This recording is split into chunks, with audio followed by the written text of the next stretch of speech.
இனிமே கண்ணை மூடிட்டு கடலை எண்ணெய் வாங்கலாம்.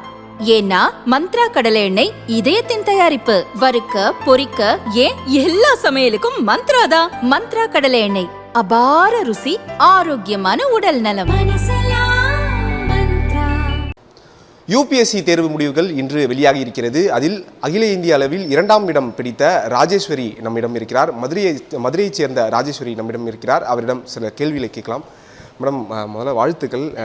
பெரிய கடினமான ஒரு பயணம் இது, எப்படி ஃபீல் பண்ணுறீங்க?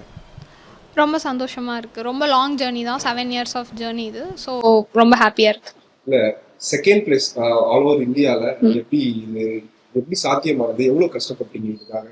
செகண்ட் பிளேஸ் ஃபர்ஸ்ட் பிளேஸ்ன்னு பர்டிகுலர் டார்கெட் வச்சு நான் படிக்கல. ப்ரிலிம்ஸுக்கு படிக்கணும், மெயின்ஸ் இன்டர்வியூன்னு ப்ராசஸ் தான் ஃபோக்கஸ் பண்ணேன். ஸோ இந்த ரேங்க் தான் வரணும் அப்படின்னு இல்லை, தமிழ்நாடு கேடர் ஐஏஎஸ்ஸாக சர்வ் பண்ணணுன்ற ஒரு ஆசை இருந்துச்சு.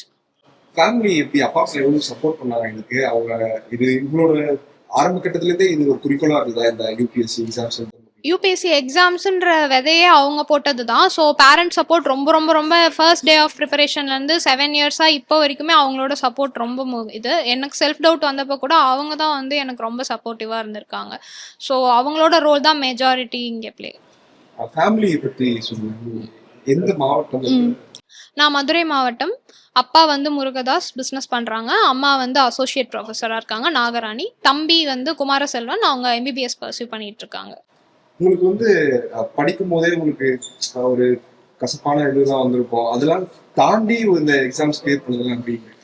ஆமாம், இது வந்து ஒரு லாங் ஜேர்னின்றதுனால நிறைய ஃபெயிலியர்ஸ் இருந்தது. நிறையா மனம் தளர்ற மாதிரியான மொமெண்ட்ஸ்லாம் இருக்க தான் செய்யும். அதுவும் இப்போ நான் வேலையில் இருக்கேன், டெப்டி கலெக்டராக ஒர்க் பண்ணிட்டு இருக்கேன் தமிழ்நாடு கவர்மெண்ட்டில். அதுக்கு முன்னாடி அதுவும் இல்லைன்றப்போ ரொம்ப ஹார்ட் பிரேக்கிங்கான மொமெண்ட்ஸ் இருக்கும். பட் அந்த டைமில் நம்மளோட செல்ஃப் கான்ஃபிடன்ஸ், எதுக்கு நம்ம இதை ஸ்டார்ட் பண்ணோன்ற ஒரு மோட்டிவேஷன், ஃப்ரெண்ட்ஸு, ஃபேமிலி, இந்த மாதிரி எனக்கு ரொம்ப supportive environment. I am blessed with that.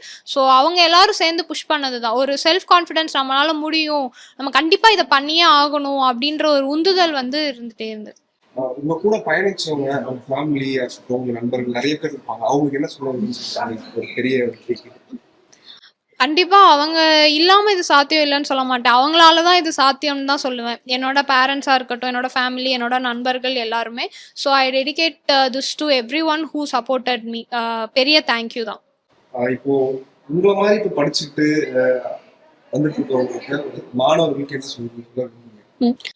கண்டிப்பாக வந்து ஃபோக்கஸ்டான ப்ரிப்பரேஷன் கண்டிப்பாக தேவை. நம்ம மார்க்கெட்டில் நிறைய சோர்ஸ் இருக்கும், அதை டைவர்ட் பண்ணி போயிடக்கூடாது. யூபிஎஸ்சி என்ன நீடு, அதுக்கு என்ன தேவை, அவங்களோட ப்ரீவியஸ் இயர் கொஷின்ஸ் பார்த்து அதுக்கேற்ற மாதிரி நம்மளோட ப்ரிப்பரேஷனை அலைன் பண்ணி ப்ராப்பரான ஷெடியூல் எடுத்து நம்மளோட டைம் மேனேஜ்மெண்ட்டோட பர்சியூ பண்ணோன்னா கன்சிஸ்டண்ட்டாக பாசிட்டிவ் ஆட்டிடியூடோட கண்டிப்பாக எல்லாராலையுமே அச்சீவ் பண்ண முடியும். உங்களுக்கு இந்த எக்ஸாம்ஸ் எப்படி இருந்தது? நல்லா செகண்ட் பிளேஸ் வந்திருக்கீங்க, நல்லா தான் எழுதிருக்கீங்க. எப்படி இருந்தது கொஷின்ஸ்?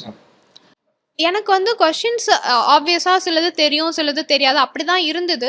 தெரியாத கொஷினை எப்படி மேனேஜ் பண்ணுறோம் அப்படின்றது வந்து எனக்கு அந்த குரூப் 1 ப்ரிப்பரேஷன்லேயே மெயின்ஸ் எழுதுறதுக்கு ஒரு நல்ல ப்ராக்டிஸ் கிடச்சிது. அந்த ஃபாரமில் எனக்கு ஒரு நல்ல எக்ஸ்பீரியன்ஸ் இருந்தது. ஸோ அதை வந்து நான் அந்த பாசிட்டிவ் இதை வந்து நான் என்னோட யூபிஎஸ்சி மெயின்ஸ்லையுமே இம்ப்ளிமெண்ட் பண்ணேன்.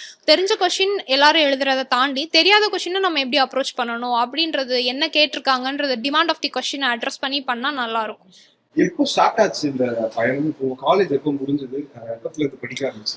நான் 2018 பாஸ்ட் அவுட். ஸோ 18லேருந்தே யூபிஎஸ்சி படிக்க ஆரம்பிச்சிட்டேன். பட் இடையில ஒரு 2-3 அட்டம்ஸ் ப்ரிலிம்ஸ் கிளியர் ஆகாதனால டிஎன்பிஎஸ்சியும் சிவில் சர்வீஸ் தானே, அதுலேயும் குரூப் 1 எழுதலாம் அப்படின்னு சொல்லிட்டு ஒரு ஐடியா. அதில் கிளியர் பண்ணிட்டு திரும்ப ஒரு 2-3 years பிரேக்குக்கு அப்புறம் மறுபடியும் யூபிஎஸ்சி கொடுத்தேன். ஸோ இது என்னோட 5th attempt. Thank you so much.